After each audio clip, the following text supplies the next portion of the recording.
Hello folks, si Nurse Kaloy po. Maraming salamat sa inyong lahat. Kumusta po kayo? At sa aking mga subscribers at hindi nag-subscribe pa, mag-subscribe na rin po kayo. Meron lang po ako isang paalaala dahil ngayon po ay October 19, unang araw ng kampanya para sa darating na local election ng October 30 na vote wisely po. Ang inyong ibobotong tao ay malaking responsibilidad sa ating lugar, barangay, munisipalidad at sa bansang Pilipinas. Ang ating video ngayon ay dalawa pong magigiting na Pilipina ang aking i-feature. Panoorin niyo po ang ating magigiting na Pilipina. Ang unang video po ay si Miss Sasot Rogando or Sas Rogando Sasot. Yun po ang kanyang pangalan. Isa po siyang matapang na babae, matalino. Di ko na po kailangan ng maraming formal introduction dahil kilala niyo po siya as soon as makita niyo ang kanyang video clip. At ang pangalawang babaeng magiting na aking i-feature dito sa video nito ay walang iba kundi si Atty. Guanzon. Siya po ay dating COMELEC chairman, dating commissioner ng COA. Panoorin niyo po ang kanilang ilalahad, ibubulgar, kumbaga. Isasabi nilang katotohanan para sa inyong lahat, sa ating mga Pilipino, kung bakit nananatili tayong mahirap at kung saan napupunta ang kaban ng bayan. Malalaman niyo po, kaya panoorin po, mayaman sana tayong lahat. Mayaman sana ang bansang Pilipinas. Panoorin niyo po at magbigay po ng comment. Maraming salamat. Ano nga ba itong legalized corruption nito? Hello sa mga taxpayers na nasa Zamboanga del Norte at iba't iba pang taxpayers dyan sa Mindanao. Makinig po ang lahat mula ordinaryong manggagawa at malalaking CEO. Bakit ito legalized corruption? Bibigyan ko kayo ng maiksing kwento. Okay? Sa hindi nyo po alam, ang Kongreso po ng Pilipinas ay nagpasa po ito ng tinatawag na Concurrent Resolution number 10 noong 15th Congress. Okay? Ito po ay pinasa noong 25th of July 2011. Okay? Ngayon, dahil concurrent resolution po ito, dapat ito ay may pagsasang-ayunan po ito ng House of Representatives at Congress. So, kaya makikita nyo dito, ang concurrent resolution na ito ay adopted by the Senate and the House of Representatives on August 24, 2011 para sa Senate at para sa House of Representatives February 1, 2012. Ayan. So, ano bang nilalaman po ng resolution na ito? Okay. Ito po ang title, no? Maintaining the prevailing system of accounting and liquidation of the respective budgetary allocation of each member of the Senate and the House of Representatives as classified. So anong ibig sabihin po niyan? Okay? Yung resolution po, gusto lang niyang i-maintain. Ibig sabihin, bago 15th Congress for the longest time in our political history. Napakahabang panahon. Okay? Ang accounting at liquidation ng bawat isang miyembro ng Senado at House of Representatives ay classified. Ibig sabihin, hindi po ito publicly available. Classified. Okay? At ang dahilan kung bakit nila gusto ito ay makikita natin, okay? Makikita natin sa sponsorship speech noon ni Senator Lacson. Okay. Okay. So, ito ang sponsorship ni Senator Lacson noon. Okay? Ito po ay journal. Okay? Journal po ito ng Senado na may date na Wednesday, August 24, 2011. Okay. So, ang sabi niya, kaya daw dapat itong gawing classified kasi daw delicate nature ang kanilang mga ginagawa. Delikado daw. Okay? Sa mga gusto pong magtanong, okay, nagbotohan po ang Senado noon, 15th Congress ito, 2011, at wala pong nag-object na senador. Okay? Ganon din po sa House, no? Sa House of Representatives din po ay walang nag-object. Ito po yung record niyan. Okay? Kung makikita nyo, Wednesday, February 1, 2012, ang nag-introduce nung resolution, okay, ay si Representative Binay. At tinanong ni Deputy Speaker, Representative Garcia, is there any objection? Silence. So, ibig sabihin po niyan, okay sa lahat ng kongresista at senador na classified ang liquidation at accounting ng allocation ng bawat isang congressman at senador. So, ibig sabihin, yung tinatawag po nilang MOOE or Maintenance Maintenance Operations and Other Expenditures, MOOE. Okay? Billion po yan. For this year, ang Kongreso, ang MOOE ay 13 billion. Ang Senado, it's 3.2 billion. So, there is an 18 billion na pera ninyo, ng taxpayers, ng taong bayan, na classified ang accounting at liquidation. Okay. So, sabi nila, nililiquidate naman daw yan. Okay. Tama. Pero ang sistema po ng liquidation nila, okay, ang sistema ng liquidation po nila, ayon na rin sa Concurrent Resolution number 10, ay liquidation by way of certification duly signed by each senator and member of the House of Representatives, that such amounts allocated to each member of Congress as part of their maintenance and other operating expenses, MOOE, were utilized or expended in the performance of their legislative functions. So, anong ibig sabihin po niya ng liquidation by way of certification?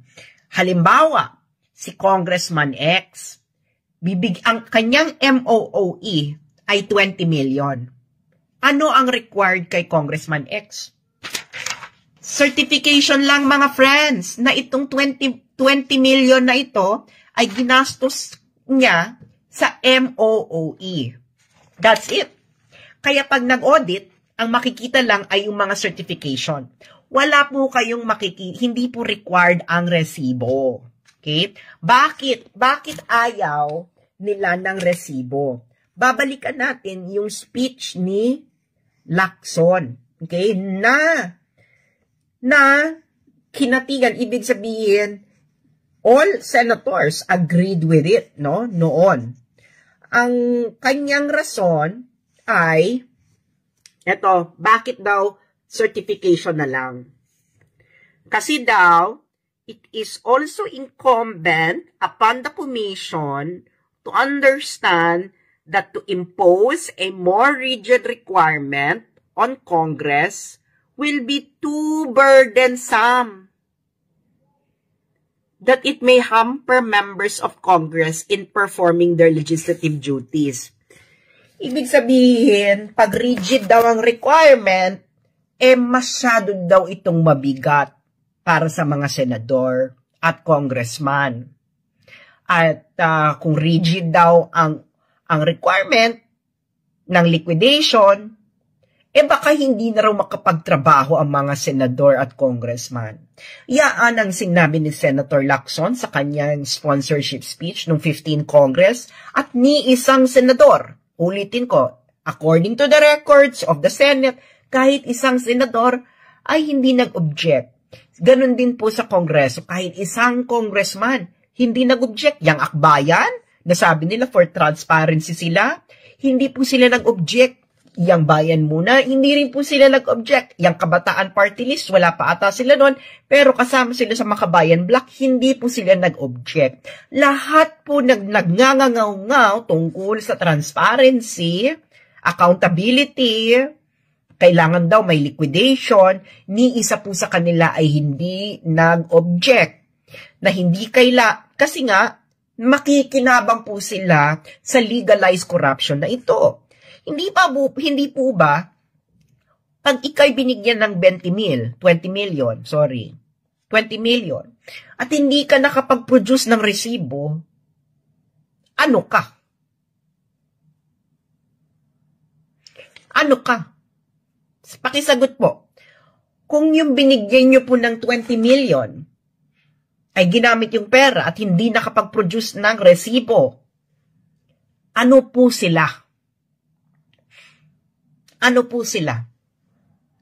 Pakisagot po sa comment section. Pag binigyan mo ang isang tao ng 20 million at hindi siya nakapag-produce ng resibo, kung paano ginastos yung 20 million na yan, ano po siya? Diba? Kayo po ba, mga taong bayan, mga taxpayers, papayag po ba kayo na bibigyan nyo ang isang politiko ng 20 million, 50 million, okay? Ang isang congressman po, ha? Iitadin nyo to sa utak ninyo. Ang term po ng isang congressman ay 3 years. Sa 3 years na yan, ang kanyang MOOE ay pwedeng umabot ng 100 million. Yang 100 million na yan, certification lang po ang kailangan para masabing, okay, audited. Hindi po nila kailangan magpresenta ng resibo. Liquidation by certification. So, ikaw na taong bayan na nagbabayad ng buwis, papayag ka ba na halimbawa, si Kabataan Party List Congressman, bibigyan siya ng MOOE. Okay, for 3 years, kasi yan ang term ng congressman, bibigyan siya ng sabihin natin 60 million for 3 years. Papayag ka ba na ang gagawin lamang ni Kabataan Party List ay magsusulat na itong 60 million na ito ay ginamit namin sa MOOE? Papayag ka ba? Okay ba yan sa yung ganyang patakaran? Ganyan po ang patakaran nila. Liquidation by certification. Sa Senado po, okay? Sa Senado, isang term ng senator ay 6 years. Sa 6 years na yan, ang kanyang MOOE ay pwedeng umabot ng 500 million isang senador. For 6 years, 500 million MOOE. Confidential funds should concern everyone. Bakit? Kasi pera nyo yan eh. Taxpayer kayo eh. Kahit nga sedula lang, nagbabayad kayo eh. Diba? Kahit nga mayor's permit lang, nagbabayad din kayo eh. Eh, bakit sila may confidential fund na almost or more than 60% ng debt, country is in debt, more than 60% of the gross domestic product, 14 trillion debt. Tapos, magko-confidential fund kayo ng 2.1 billion sa Office of the President lang. Bakit mag-confidential fund ng Presidente? Nandiyan naman ang confidential fund ng Army, ng military, ng police, that he is the Commander-in-Chief. Bakit kailangan pa niya mag-confidential fund? Intel fund. Iba ang Intel fund sa confidential fund. What's the difference? The difference is the intelligence fund is for military, and you're okay with that? Bodies. You know, and with the amounts, you're okay with it's the amounts? necessary, you know, but it's how they spend it that's objectionable. The confidential funds are called as such because they are appropriated for civilian agencies. So, for example, last year, the Department of Transportation had around 30 million. The Department of Social Welfare had 30 million. I mean, who are you going to entail in the DSWD? You know? While the state universities and hospitals they've cut the budget. But now the president wants 1.2 billion in his confidential fund. The vice president wants what, 500 million? And another 500 million for DepEd. Which now, ito masaya. Kasi now the House of Representatives, dati kandara pa sila. Bigay kay BP Sara ng no questions asked, confidential funds. Ngayon, binawi nyo. Siyempre magagalit si Digong sa inyo. Di ba? Uwak-bawi pala kayo eh. Yung Pero, sinabi po ni Presidente. hero ba kayo? Hero? Ha? Dahil binawi nyo? Dahil nakinig kayo sa taong bayan? Hindi naman eh. Baka naman politika lang yan. Nabanggit po ni former President Duterte na gagamitin sana ni VP Sara yung confidential funds para sa ROTC. Is that legal? Ay, hindi naman po pwedeng sa ROTC nyo yan gamitin. Kasi yung mga confidential fund, may regulation ng Commission on Audit dyan. Hindi po ba? May circular yan. Ang problema po kasi, sa Intel Fund, walang resibo. Yung confidential fund, wala ring resibo. I was mayor also before, naging COA commissioner pa ako. Alam niyo ba, liquidation ng Intel Fund na yan, ipapasok lang sa sealed envelope, nakalagay sa circular, in sealed envelopes. Pwede ba recipe ng adobo mo, ilagay mo doon, adobong dilaw? Ilagay mo doon sa sealed envelope. Hindi ba yan papasa sa COA? Kasi sealed envelope yan eh. That's what I've been saying, that the Congress, aside from doing the Filipino people a favor, so it speaks, magpasa na kayo ng batas na nililimitan nyo yung confidential fund, zero sa civilian agencies. At ang Intel funds ay may batas na nag-regulate kung paano yan gagastusin. Senator Sonny Angara was defending the confidential fund of the president, saying that he is the head of state, merong mga bagay na siya lang nakakaalam at nakakakita. Hindi ko alam kung ano alam niya. Pero And ma'am, this has been... Pero I am saying that he is the commander-in-chief and he has all of these intel funds of these military agencies at his disposal. Siguro naiinggit siya kay Digong kasi 4.5 billion si Digong no? Last year. Sabi ni BBM siguro, ba't ako 1.2 billion lang, umaangal kayo? 4.5 na rin. But that's the issue, ma'am. Why now? Why is it just being looked at now, shed to light? Is it the sheer amounts, the sheer audacity? Alam nyo kasi... Or it's been there for every administration? Grabe ang mga tao ngayon Kaya bumagsak yung rating nila. Grabe na yung inflation, grabe na ang rising prices, 60% or more of the GDP ang utang. Baka gusto niyo matulad na kayo sa mga mas mahirap pa na bansa sa atin na halos hindi na tayo makabili ng bigas natin. So, in that context na poor ang country naton, Intel fund, confidential fund pa kayo na hindi namin alam where you spend it. Napaka-confidential, hindi namin alam. Sa Constitution, there has to be accountability and transparency, Gretchen. Saan ang transparency dyan kung sealed envelopes yan? Gusto nila lahat, may confi fund sila kasi parang yun ang kanilang kitty-kitty, di ba? Hold on, I want to take this chance to correct a misconception though. Confidential funds are audited because a lot of people assume that they're unauditable, but they are audited. Also audited. Yes, there is they're a COA circular. So they can be audited. It's just that, as you pointed out, the rules on liquidation are unclear. No receipts are required. It's in the circular. You read it. So what happens to that sealed envelope? Who gets to read it? Who gets to check it? The Sila COA lang. auditor. Okay. Yeah. Okay. And So it's really in case them. of national agencies, the office of the chair of COA has a specific officer there in the rank of director. If there are further questions, what happens then? Well, they can disallow it. You see, the COA is the guardian of the funds of the government. So they the buck can stops disallow with the COA. it. Yeah, they can disallow it. But tell me, and no offense to COA, it's a professional organization. I was very happy there, and I have a family there. I feel like I'm family up to now. Meron bang confidential fund o Intel fund na disallow? Wala, di ba? But how would that happen, ma'am? Because if that's already been voted on, deliberated on by the budget, and it's part already of that, how do you take away the allocation for that? As what are you proposing? What do you mean, take Just it away? completely abolish or realign it? put it in a new budget? No. We have to stop confidential funds. And where would we put the money, ma'am? But put it in social services. Okay. Put it in state universities. Put it in hospitals. Give it to persons with disability. You know, give the persons with disability their monthly assistance fund. You know, the senior citizens who are indigent, give them that. There's But so ma'am, many just things you from a can practical do with so many perspective. billions of pesos, and you want it in confidential funds. But from a practical perspective, how can we decide on where this money would go? Wouldn't that Well, take that's deliberations that's from the House? job. Diba? That's the job Parang- of the Congress because yeah, it it's holds going the to take purse. a whole other But deliberation it holds of the purse. Now, why are they withdrawing Where will we it put from it? VP Sara? Why are they withdrawing it from all the civilian? All of a sudden, they have a hallelujah. They found the Holy Grail. They're now zero for civilian agencies, and they'll move it to the Coast Guard and military. All of a sudden, you know, is there politics there involved?